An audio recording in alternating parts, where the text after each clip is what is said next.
Bonjour et bienvenue encore à notre 23e session de Sermon sur la montagne. La fois passée, nous avons considéré le jeûne et la prière. Mais aujourd'hui, nous voulons avancer dans ce chapitre 6 de Matthieu, où Jésus parle de nos trésors. Et donc, nous voulons lire ici en Matthieu 6, versets 19 à 20. Nous lisons. Ne vous amassez pas de trésors sur la terre où la thym et la rouille détruisent, où les voleurs percent et dérobent.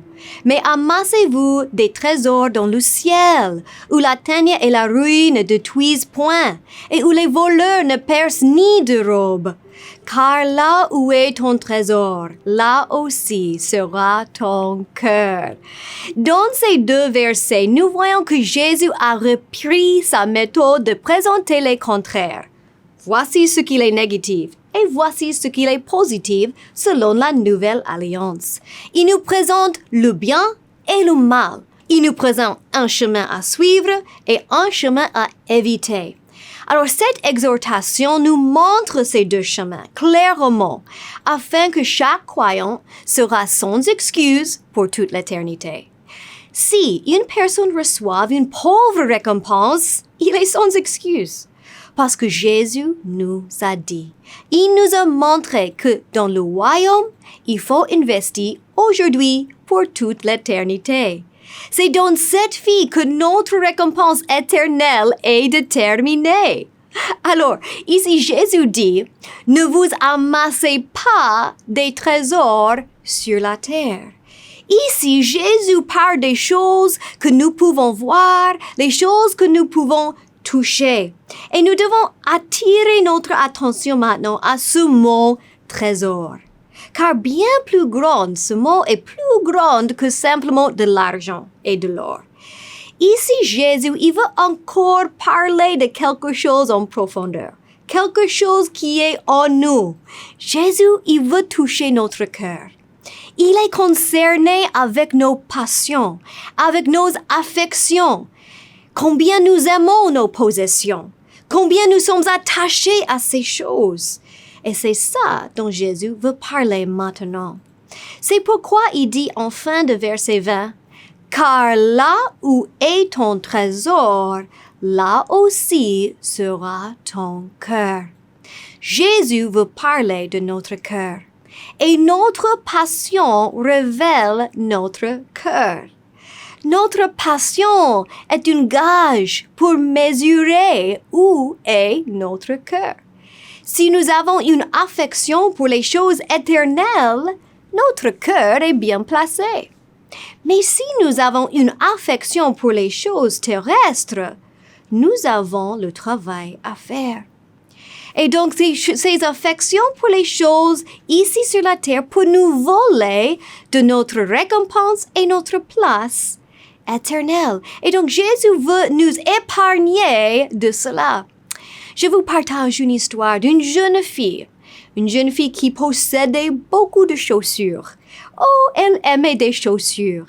Elle cherchait toutes sortes de chaussures, de toutes couleurs, de toutes modes, un chaussure pour chaque habit.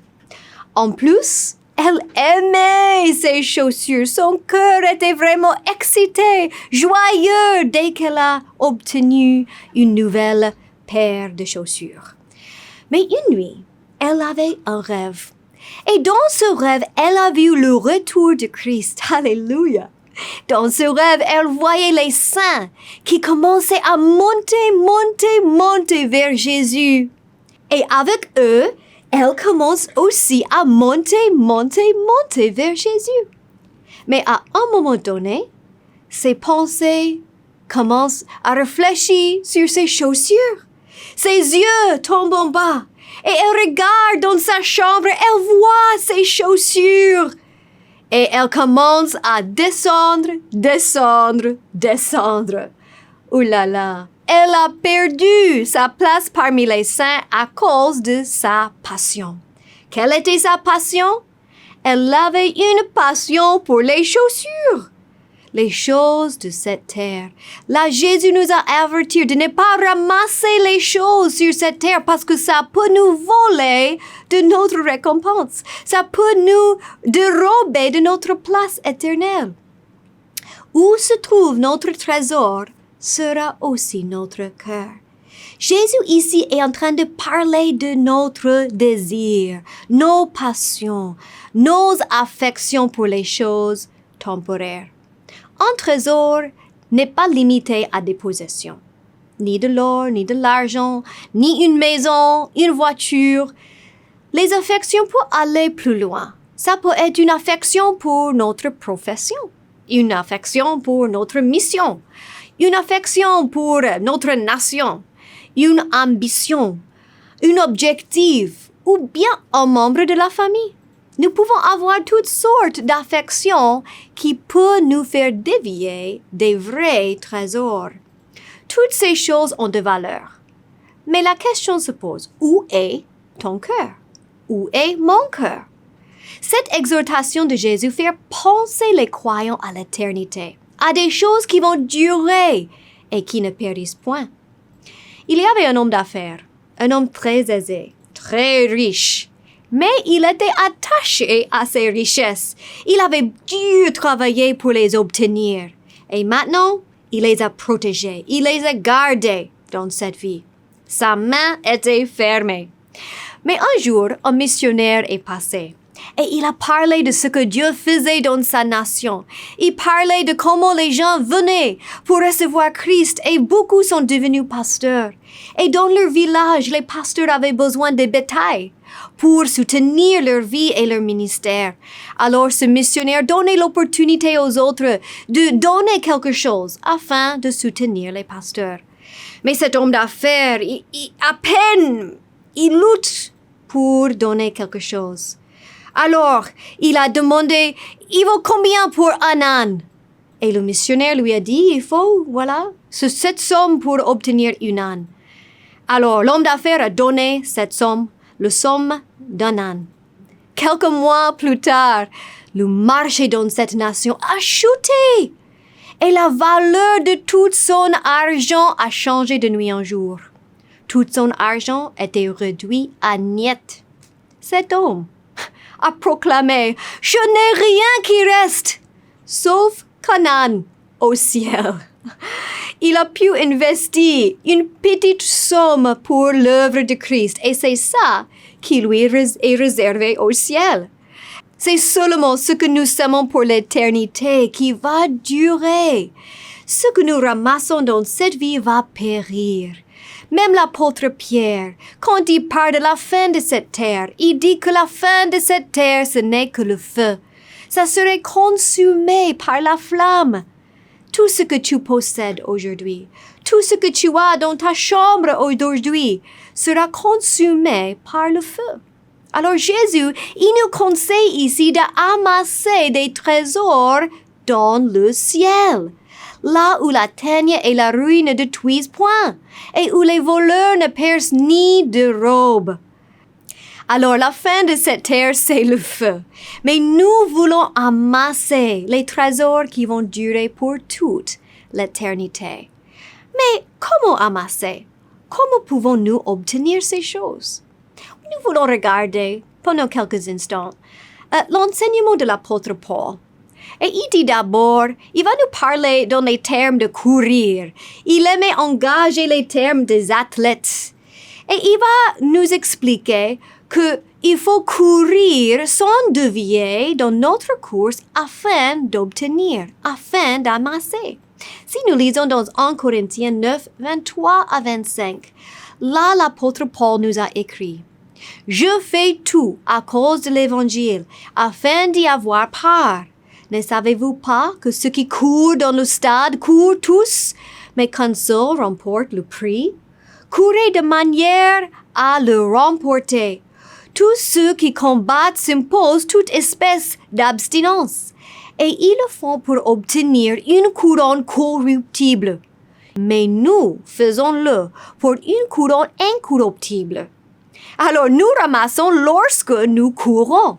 Quand nous courons dans notre course pour le Seigneur, c'est en courant que nous ramassons les biens pour l'éternité.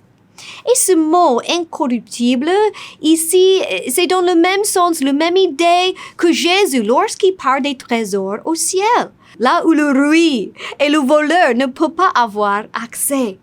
Ça veut dire que notre investissement est en sécurité. Paul nous fait comprendre que la première chose à ramasser, c'est notre vie vécue pour Christ. Notre vie en train de vivre pour le Seigneur. Et en vivant pour le Seigneur, nous aurons les opportunités de ramasser. Il explique que dans cette course, il y aura des tentations de dévier, d'aller à gauche ou à droite, de quitter le chemin, de quitter notre course, afin d'obtenir des couronnes corruptibles.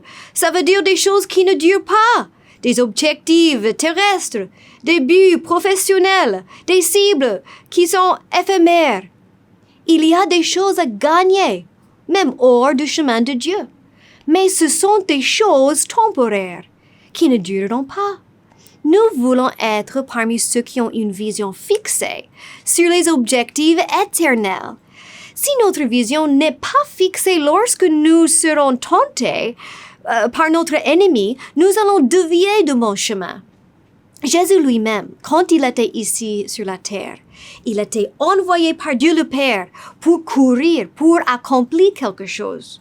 Et donc Satan savait que Jésus était destiné de régner sur les nations. Alors il vient vers Jésus et il lui tente avec cette même récompense. Il ne voulait pas que Jésus aille à la croix. Donc il est venu pour tenter le Seigneur, pour le dévier du chemin de la croix.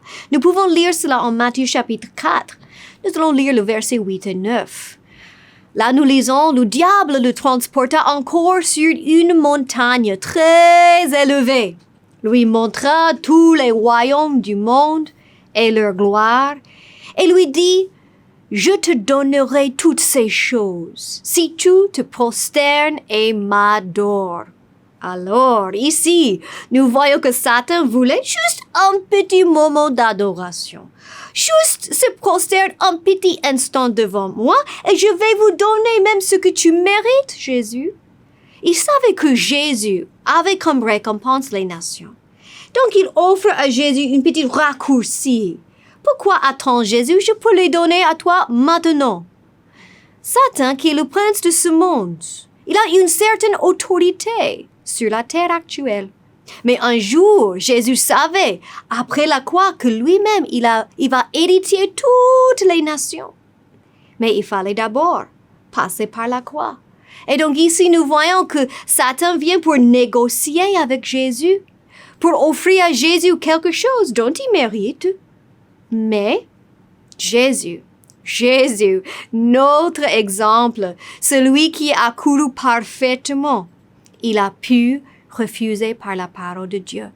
Et donc, lorsque Jésus était tenté, ses yeux étaient fixés sur son objectif. Alors, son cœur était attaché à Dieu le Père. Et donc, il ne s'est pas dévié. Il ne s'est pas dévié de son chemin.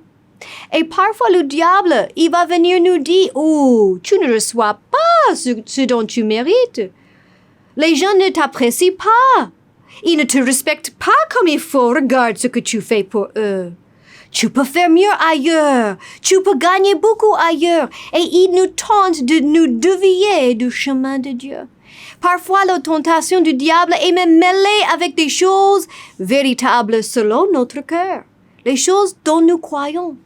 Et c'est pourquoi ici Jésus parle aussi de notre cœur. Où est ton cœur? Où se trouve notre trésor? Notre cœur sera là. Proverbe 4, 23 aussi nous avertit. Il dit, garde ton cœur plus que toute autre chose, car de lui viennent les sources de la vie. Ce que notre cœur aime déterminera notre destinée. C'est pourquoi nous devons veiller sur nos affections, veiller sur l'amour de notre cœur. Nous devons diriger notre cœur. Jésus va continuer ici en Matthieu chapitre 6. Il va changer aussi le thème. Il va changer le thème un peu. Il a parlé de notre cœur et maintenant il va parler de nos yeux. Quelle est la relation entre les yeux et le cœur? Nous allons voir. Matthieu 6, 22 à 24. Là, il dit, l'œil est la lampe du corps. Si ton œil est en bon état, tout ton corps sera éclairé. Mais si ton œil est en mauvais état, tout ton corps sera dans les ténèbres. Si donc la lumière qui est en toi est ténèbres, combien seront grandes ces ténèbres? Nul ne peut servir deux maîtres, car ou il haïra l'un et aimera l'autre, ou il s'attachera à l'un et méprisera l'autre. Vous ne pouvez pas servir Dieu et Mammon. Et dans ces passages, dans ces versets, Jésus, il est en train de nous montrer la liaison entre les yeux et le cœur. Ce mot ici, mammon, veut dire argent. Nous ne pouvons pas et servir Dieu et servir de l'argent. Nous devons choisir. Pense à Judas. Judas, qui était parmi les 12 disciples. Judas avait des opportunités à réussir, comme tous les disciples. Il avait une opportunité, comme Jean, à être un disciple bien-aimé qui reçoit un jour des révélations de Jésus-Christ. Judas avait de l'opportunité.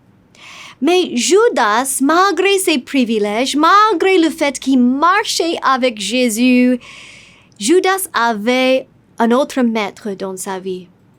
Jésus était son maître, son enseignant ici sur la terre, mais Jésus n'avait pas beaucoup d'argent. Jésus mangeait son pain quotidien. Jésus a vécu une vie simple. Et pour ceux qui ont accepté de suivre Jésus, ils ont gagné la vie éternelle. Alléluia. Mais Judas, tandis qu'il suivait Jésus, il aimait de l'argent. De l'argent, mammon était son maître. Un maître, c'est celui qui dicte nos mouvements, qui décide enfin ce que nous allons choisir. Il avait un œil sur le sac. Quand on lit de Judas, on voit qu'il gérait le sac des 12 disciples. Et il aimait cela. Il aimait l'argent. Il aimait toucher l'argent. Il aimait compter les pièces. Et donc, on peut dire qu'il avait deux maîtres. Il avait Mammon, il avait Jésus. Mais enfin, il fallait que Judas fasse le choix parce qu'on ne peut pas servir deux maîtres. Enfin, Judas a vendu Christ. Christ, la vérité. Judas a vendu celui qui est éternel à ses ennemis pour 30 pièces d'argent. Il a permis à ce que Mammon soit son maître, à ce que Mammon soit le dictateur de ses actions. On doit veiller sur notre cœur, que Dieu nous aide à ne pas faire Mammon notre maître. Nous devons fixer nos yeux sur le Maître Jésus, sur Dieu lui-même, car les yeux dirigent le cœur. Là où nous fixons les yeux, notre cœur va suivre. Nous ne voulons pas suivre le cœur. Nous devons fixer les yeux pour que le cœur suive les yeux. Jésus parle dans ces versets de notre œil. Ça veut dire là où nous regardons, ce qui nous attire, notre objectif, notre ambition, notre but. Qu'est-ce qui capte ton œil aujourd'hui? Qu'est-ce qui saisit ton cœur aujourd'hui? Les choses terrestres vont rendre votre cœur vide. C'est possible que tu gagnes dans cette vie quelque chose, mais qu'est-ce que tu vas gagner pour l'éternité? Tu ne veux pas que ton œil devienne sombre. L'ennemi va tout faire pour nous distraire, tout faire pour nous faire dévier de notre course. Il veut que nous regardions aux autres, regardons à d'autres façons de vivre, afin de croire que le chemin de Dieu ne paye pas bien. Mais je vous promets que le royaume de Dieu paye très bien pour toute l'éternité. Jésus savait ce qui était dans le cœur de Judas. Et Jésus sait ce qu'il est dans notre cœur aujourd'hui. et il est capable de nous purifier de toutes nos affections pour les choses éphémères. Les désirs pour être récompensés dans cette vie, c'est dans le cœur de l'homme. Nous cherchons tous à être reconnus, à être appréciés. Mais attention, ces choses peuvent nous faire dévier. Nous devons tourner les yeux vers Jésus. Arrêtez de regarder les choses terrestres afin de fixer sur les choses éternelles nos yeux. Notre œil est important. Ça parle de notre vision, notre goût, notre passion. Alors nous voulons fixer nos yeux sur ce qui compte pour l'éternité. Et en fixant les yeux, nous pouvons diriger notre cœur afin d'avoir de l'affection pour les choses éternelles, à aimer la vérité, à aimer Jésus, à aimer faire sa volonté. La vérité va nous coûter quelque chose. Le chemin de la croix a coûté Christ sa vie. Mais la récompense, alléluia, la récompense, ce que Christ a gagné pour toute l'éternité, ça nous ne pouvons pas compter. Nous ne pouvons pas compter. Ça surpasse tout prix qu'on peut payer ici-bas. Et toi et moi, nous sommes invités à participer avec Christ dans son royaume, à être co-héritiers avec lui. Tu sais, il y avait une dame qui a vu la rentrée au ciel de son pasteur. Elle a vu que son pasteur, dès son arrivée, a été visité par toute une bus, un car des gens qui sont venus. Le bus est venu rempli de personnes de plusieurs races, plusieurs nations. Et le bus s'est arrêté directement devant ce pasteur-là. Et un à un, les gens descendaient pour s'approcher et remercier ce pasteur. Ils ont dit, « Je suis au ciel à cause de toi. » Et puis, il enlève un bijou glorieux et a donné ça au pasteur. Un à un, les gens venaient pour remercier, pour récompenser ce pasteur pour ce qu'il a fait. Mais certains, le pasteur dit, « Je ne les reconnais pas. Dans ma vie, je ne les ai pas connus. » Et les gens ont dit, « Ah, mais nous t'avons connu parce que toi, tu as semé dans notre nation. Toi, tu as envoyé un missionnaire dans notre pays. Tu as prié pour nous lorsque on ne se connaissait pas. Tu as prié pour nous et nous sommes là aujourd'hui à cause de toi. » Voilà, ce pasteur, il s'est investi dans le royaume de Dieu. Il s'est investi, il a ramassé pour l'éternité les choses qui durent. Et maintenant au ciel, tous ces bijoux lui ont été donnés.